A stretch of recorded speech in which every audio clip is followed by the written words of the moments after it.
कुछ इस प्रकार है। बहुत समय पहले की बात है। उज्जैनी नाम के राज्य में राजा विक्रमादित्य राज किया करते थे। राजा विक्रमादित्य की न्यायप्रियता, कर्तव्य निष्ठा और दानशीलता के चर्चे पूरे देश में मशहूर थे। यही कारण था कि दूर दूर से लोग उनके दरबार में न्याय मांगने आया करते थे।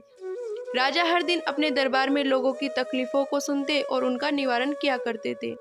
एक दिन की बात है, राज दरबार लगा हुआ था। तभी एक भिक्षु विक्रमादित्य के दरबार में आता है और एक फल राजा को देकर चला जाता है। राजा उस फल को कोषाध्यक्ष को दे देता है। उस दिन के बाद से हर रोज वह भिक्षु राजा के दरबार में आने लगा। उसका रोज का काम यही था कि वह राजा को फल देता और चुपचाप चला जाता। राजा भी प्रत्येक दिन भिक्षु द्वारा दिया गया फल कोषाध्यक्ष को थमा देता। ऐसे करते करते करीब 10 साल बीत गए। एक दिन जब भिक्षु फिर राजा के दरबार में आकर फल देता है, तो इस बार राजा फल कोषाध्यक्ष को न देकर वहां मौजूद एक पालतू बंदर के बच्चे को दे देते हैं। यह बंदर किसी सुरक्षा कर्मी का था, जो छूटकर अचानक राजा के पास आ जाता है। बंदर जब उस फल को खाने के लिए तोड़ता है, तो उस फल के बीच से एक बहुमूल्य रत्न निकलता है। उस रत्न की चमक को देख राज दरबार में मौजूद सभी लोग हैरत में पड़ जाते हैं। राजा भी ये नज़ारा देख आश्चर्य में पड़ जाता है। राजा कोषाध्यक्ष को इससे पूर्व भिक्षु द्वारा दिए गए सभी फलों के बारे में पूछता है। राजा के पूछने पर कोषाध्यक्ष बताता है कि महाराज, मैंने उन सभी फलों को राजकोष में सुरक्षित रखवा दिया है। मैं उन सभी फलों को अभी लेकर आता हूँ। कुछ देर बाद कोषाध्यक्ष राजा को आकर बताता है कि सभी फल सड़ गए हैं, उनके स्थान पर बहुमूल्य रत्न बचे हुए हैं। ये सुनकर राजा बहुत खुश होता है और कोषाध्यक्ष को सारे रत्न सौंप देते हैं।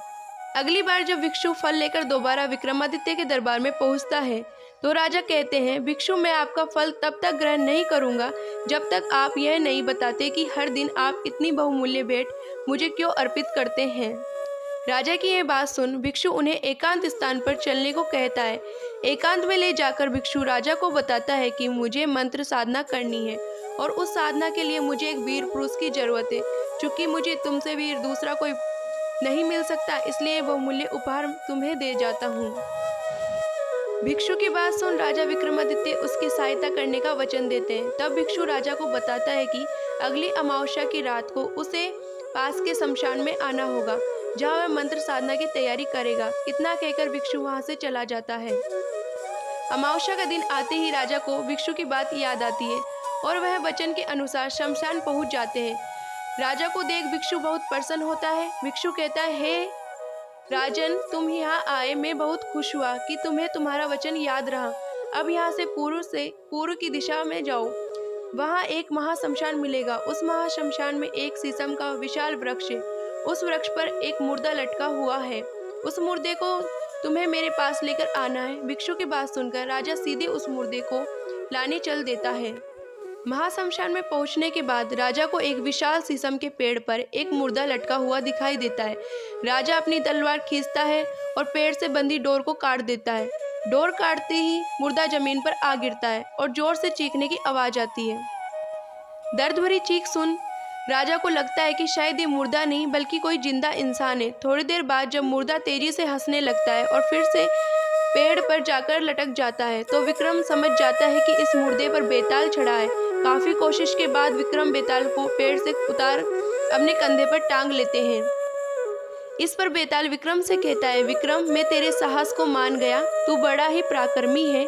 मैं तेरे साथ चलता हूँ, लेकिन मेरी एक शर्त है कि पूरे रास्ते में तू कुछ भी नहीं बोलेगा। विक्रम सिर हिलाकर हाँ में बेताल की बात मान लेते हैं। इसके बाद बेताल विक्रम से कहता है कि रास्ता लंबा है, इसलिए इस रास्ते को रोमांचक बनाने के लिए मैं तुझे एक कहानी सुनाता हूँ। तो ये थी विस्तार से राजा विक्रम योगी और बेताल की आरंभिक कहानी। यहीं से शुरू होता है बेताल पच्चीसी की कहानियों का सफर, जो बेताल एक एक करके विक्रम को सुनाता है। कहानियों के विक्रम बेताल के इस भाग में आपको बेताल पच्चीसी की सभी कहानियाँ एक साथ पढ़ने को मिलेगी। कहानी से सीख। एक राजा को हमेशा विक्रमादित्य की तरह साहसी और पराक्रमी होना चाहिए, तभी वह अपनी प्रजा की रक्षा कर सकता है।